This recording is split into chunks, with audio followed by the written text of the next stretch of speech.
there's extreme value in me having to go and get on my knees daily and be like, God, what, you know, how do I need to handle this? Right. You know what I mean? Like, I Yeah. need you with me while I do this, whatever that thing is. Mm-hmm. Last night, like I had a great day at work yesterday, and I can kind of relate. I mean, literally, this happened yesterday. Had a great day at work yesterday. Our company's growing, and it's doing Mm-hmm. really great. And I love the people I work with. And you kind of get that thought you got things figured out. It's like, all right, I'm gonna go home, put my feet up. Mm-hmm. Kind of Yeah. got this. And then our pipes were backed up, so like we Oh. had like water coming through. Like I'm not Oh. saying I'm not, dude. I'm not saying that God did that, but it is like, man, it's always, my Yeah. son, my 10-month-old has chicken pox right now. I Yeah. mean, it's just like, um, Yeah. anyway, I don't really know where I'm going with that, but I think, No, it's the constant struggle. I would say in our modern world, especially our Western, maybe modern world, we do try to insulate from pain. Yeah. We, getting the next thing is that raise that and money insulates us from that. But really, there's a I'm trying to think of the scripture, but there's like a treasure in the end of on the other side of stuff like that. Yeah. You know, Yeah. some moments like that at home where me and my wife become closer because of that. Yeah. There's no doubt about that. Yeah. Yeah. Yeah. So you think from a relational, a spiritual, and it sounds like according to Huberman that there's a physical, chemical thing that happens in our brain when we choose to, in the midst of the hard, to press in, Mm-hmm. to To embrace it in a to way. embrace the challenge, the Mm-hmm. difficulty.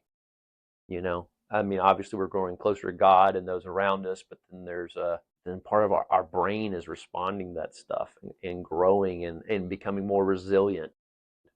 We learn lessons and we get to reflect on it. But a lot of people see challenges of pain. It's like, all right, well, let me just go numb and work, see if I can get the other side. It's like, well, no, the gold, the treasure is in the actual thing, doing that, the hard part. I think that's what, as young fathers, both me and you are, I think there is something to it. It doesn't feel very masculine for me to get on the floor with my toddler and play with him, Blocks. blocks Yeah. or Cars. cars or Yeah. whatever.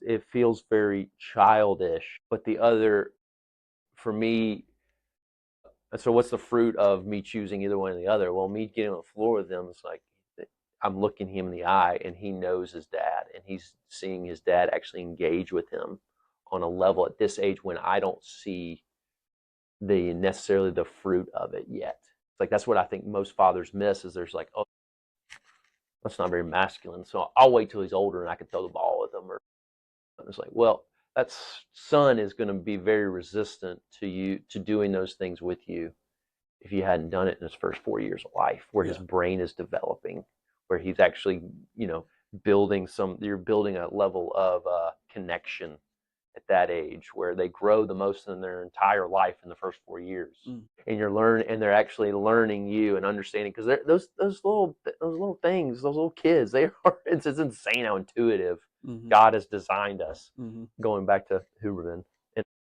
and it's wild how science is now picking up on more and more of that. So anyway, those even, and I'm not necessarily calling that a challenge, but that is probably a challenge for a lot of men. It's like willing to engage with our kids when we don't necessarily see the benefit initially. And I think that is something that's rewiring our brain